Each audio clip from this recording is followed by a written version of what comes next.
Thanks for tuning in, space weather enthusiasts. We're looking at the sun in 193 angstroms. And before we get into any of that, let's talk about the state of the channel. Now, I know we've got some subscribers that have been with the channel since before we even made daily space weather videos. We were screwing around making fake news weather reports, and then we realized that no other channel in the world does what ours does. And since then, we've made hundreds and hundreds of daily space weather videos and not missed a single day, despite software failures, lack of funding, and various other things preventing us. So, we've gotten the word out there regardless on a budget of $0. We shall be starting a nonprofit organization to mobilize information about the sun and its relationship with the planet. Look for that to be in place before the year 2020, so by New Year's Eve. Your donations will be tax deductible. Also, you'll find a GoFundMe page in the link to sponsor my return to the sport of bicycling. Now, I don't progress through things normally. A little background on me. I learned to read at age 3, and then my parents still made me go to school, and I was not pleased about it. And by the time I got to kindergarten, I already knew what cosmic rays were. Yes, I was already reading about astronomy things, and I was already writing computer software by then. Between first and second grade, I set a new school district record for the youngest kid to score over 132 on an IQ test, putting me into the gifted program, which I would definitely not turn down as it pulled me out of class.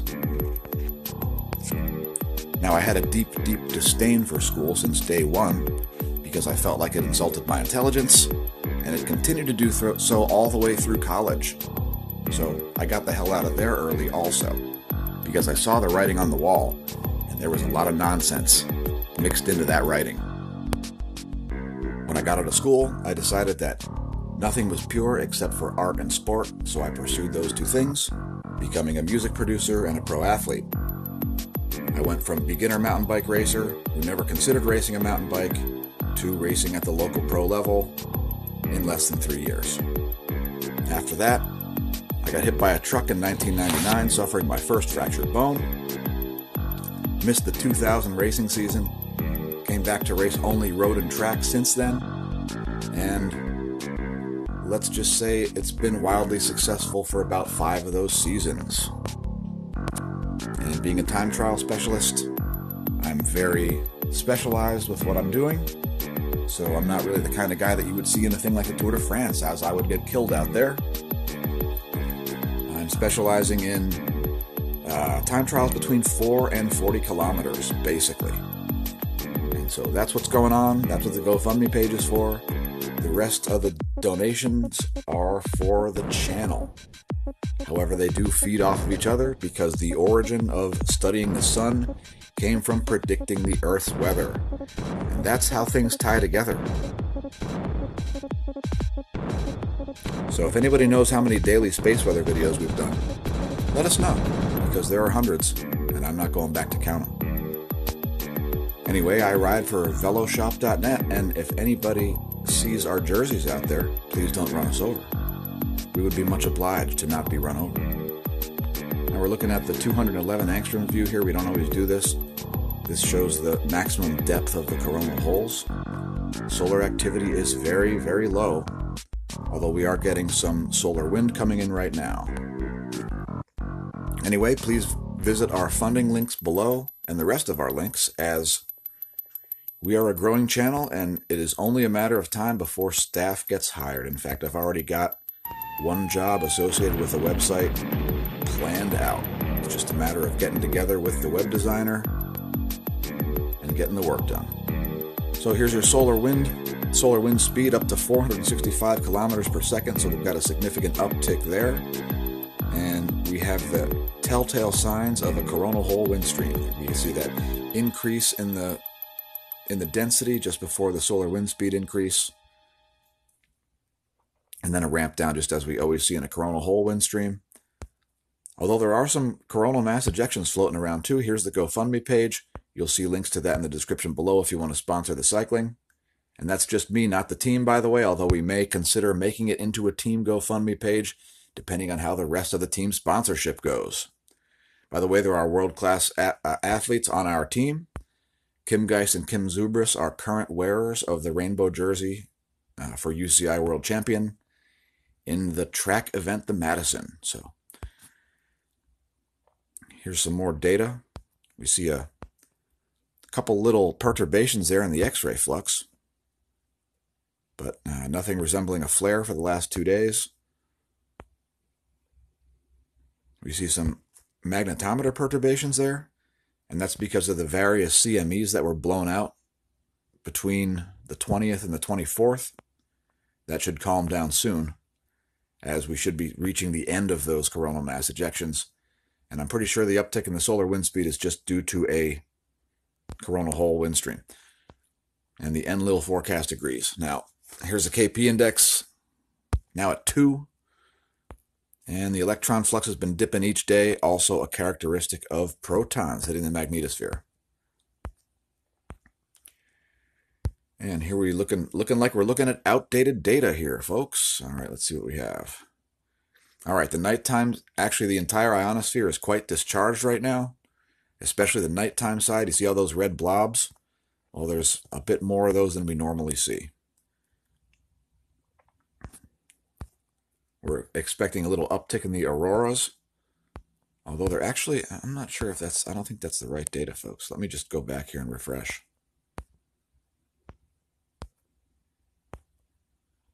Okay, there we go. There's the aurora. Looking surprisingly weak considering how high the solar wind speed is. In other news, the 10.7 centimeter radio flux has recently been downgraded to 68. So low solar activity, really low solar activity, despite a slight uptick in the solar wind speed. Here's the Gong 2 data. Nothing too exciting to look at there. Here are your geospace magnetosphere movies, starting with the velocity, which looks surprisingly low. And I would really appreciate it if it would load, as I have other things to do.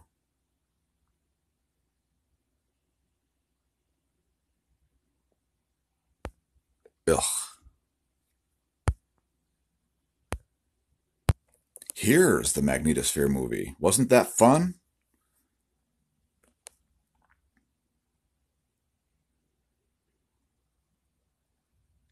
Velocity looking surprisingly low despite a pretty high solar wind speed.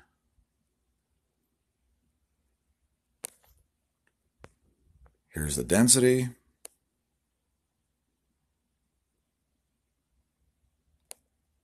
We see a couple undulations there.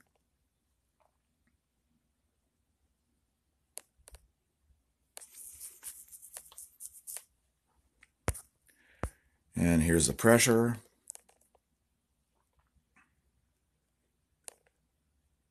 Which was all over the place for a minute.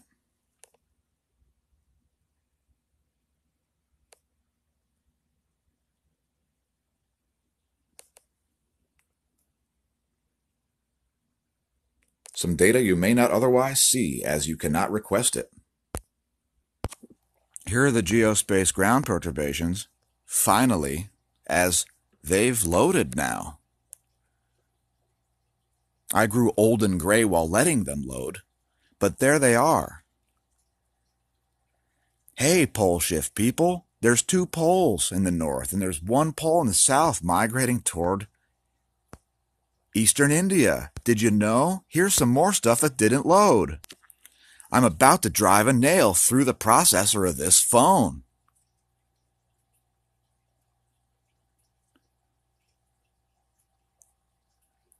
We do see some magnetic perturbations there, the same ones that we see most days. Hey, I got an idea. Let's look at earthquakes on a government website that makes you want to rip your hair out by the roots and then start yourself on fire. We have a nearly 600-kilometer deep quake off of Fiji, and the 6-magnitude earthquake drought has ended, right off the coast of the Kamchatka Peninsula.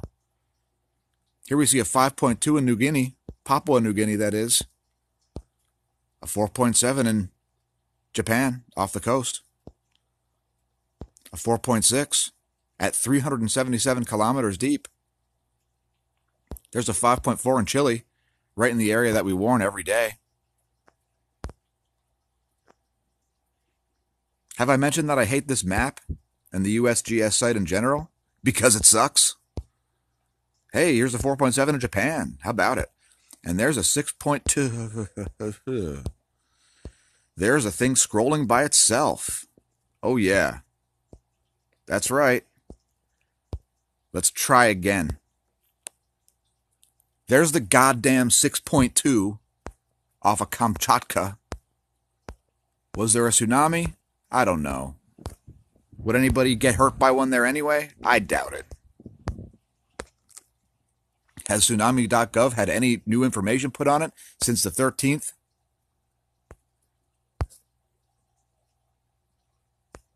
Yes, it has. Yes, it has.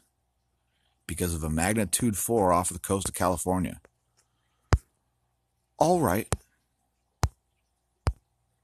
On a related note, there's a lot of nonsense out there and a lot of idiots talking out their asses who think that they're the Messiah. Volcanoes today, at volcanodiscovery.com, we see Mount Menon producing an 8,000-foot plume. We see Bromo, which we don't even know if it's erupting. Here's Dacono. How about a 7,000-foot volcanic ash emission there? Popocatépetl, the star of the day with a 26,000-foot ash plume. Don't jump your go-kart over that. Sabancaya unable to detect. Planchon Peteroa, continuous ash emissions. And Nevados de Chilean, puff emission. Puff, puff, explode. By the way, if you weren't aware, because you watch things like the mainstream media about things like global crop losses, they're going on in the U.S., as approximately 40% of U.S. grain stores have been destroyed by flooding. Let me say that again. Approximately 40% of U.S. grain stores have been destroyed by flooding. What do you think that means for the economy there, people? What do you think? What do you think? You think the stock market's going to crash as a result because people are going to pull money out of horrific investments that are based on bubble economies like Apple stock and Google stock and Facebook stock and quitter your Twitter. Be a quitter regarding your Twitter. Because when people start to starve, it takes them about 24 hours to kill each other over a gallon of gas. What do you think happens when the U.S. loses 40% of its grains? Just put it out there, folks. Maybe you weren't aware yet. So, anyway, you may have realized that this occurred in 2009 also. And the problem is that some investors don't seem to realize that food prices are going to skyrocket, and it's just business as usual. So here we go. We've got oil still only $59.55 per barrel, which is totally insane. And here's silver, which, by the way, we called the exact bottom of this when it was at $14. Our regular viewers will remember. Yes, I called the exact bottom. Keep in mind, viewers, this is not official investment advice, and I am not currently licensed as a financial advisor. Anyway, I don't know what this is showing me, so I'm just going to go back to the markets page because this site kind of sucks. I just use it because it's mainstream. And wheat prices are down somehow. Wheat prices are down. So I don't know if you know too much about commodities investing, but yeah, wheat prices are down. So figure that one out. I think there's a lot of stupid people, which we call institutional investors, who have their head up their ass, their ostriching, whatever you want to call it. Let's move on to something more interesting and less ridiculous. How about a Phys.org article? New close-ups of the mini moons in Saturn's rings. Pretty awesome. Here's the image. There's Pan. Got Atlas, Dauphin, Pandora, and Epimetheus. Pretty cool stuff. Look at all those, quote, impactor, end quote, craters. We'll leave links in the description. Let's look at some cosmic rays, since we haven't done so in a solid week. Here are the Apatity monitors. Nothing too extravagant going on there. Here's Athens.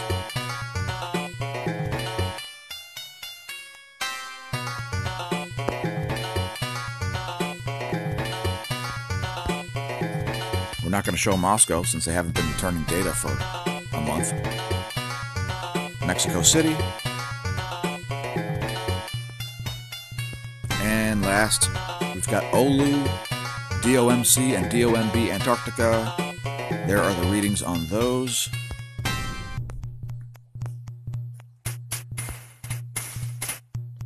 Nothing too exciting going on. Let's look at the transients of the galactic core, known as Sagittarius A star.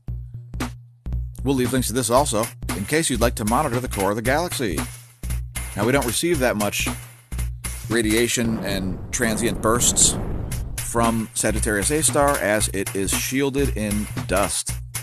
We can't even really see it visually. We have to use things like infrared and X-ray to look at it. Yet another failure in the world of dark matter. Dark matter experiment finds no evidence of axions. So, once again, no WIMPs. No WIMPs out there, folks. No weakly interacting massive particles, since they don't exist, and they have nothing to do with intergalactic motions. And let me refer you to another Sky Scholar video here. Those of you who are new to cosmology or who don't understand the way it's going to be rewritten in the next year or two, here's a video by Pierre-Marie Robitaille regarding how bright is a star. Stellar magnitude explained. I'll play you a clip. Here he's talking about magnitudes. 1.4 in the optical range. Note that now I am speaking about brightness in the optical range. That is because apparent magnitudes are usually computed by integrating the light of the star over the visible range of the electromagnetic spectrum, not over the entire spectrum. What he's talking about is the difference between apparent magnitude and absolute magnitude. We'll leave links in the description. Please watch the video. Please watch all of Sky Scholar's videos, as we can't stress it enough. Astrophysics is going to be rewritten shortly, and if you don't believe us, keep watching. Finally, we're going to look at the Enlil prediction here, just so everybody realizes what the NOAA prediction is going to be. So I'll let that play through.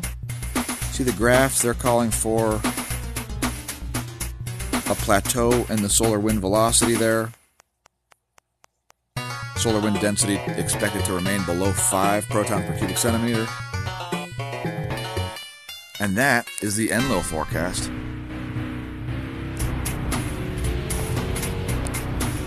Let's talk about bike fit. Veloshop.net has a world-class bike fitter known as the owner, Becky Quinn. And as it says, buying a bike is only half the equation. You must have your seat adjusted right, you need to have the right amount of reach, the right length stem, all of that sort of stuff. If you don't know how to do it yourself, have it done professionally. Buy a bike at the Velo Shop, and you get a free service.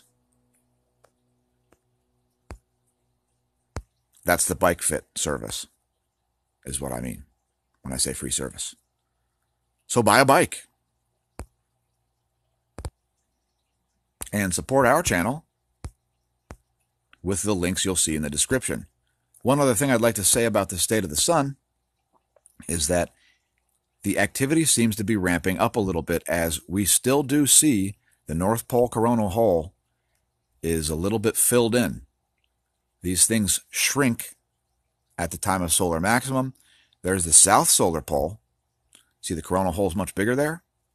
This is a sign of increased activity, although we are keeping an eye on this because this has been changing for the past couple months. And here's the full view at 93 angstroms. I know I said 94 angstroms yesterday. There's a lot of numbers. Pardon my misspeaks. We don't edit the videos, so we can get them out quickly. So please support the channel by pressing that like button, sharing on your social media, as we are shadow banned big time, and by donating. Thanks donors, thanks subscribers. More videos coming out soon. The operation is growing by leaps and bounds. Thanks again, everybody. Remember, when you're staring at the sun, don't drink, and if you drink, don't drive.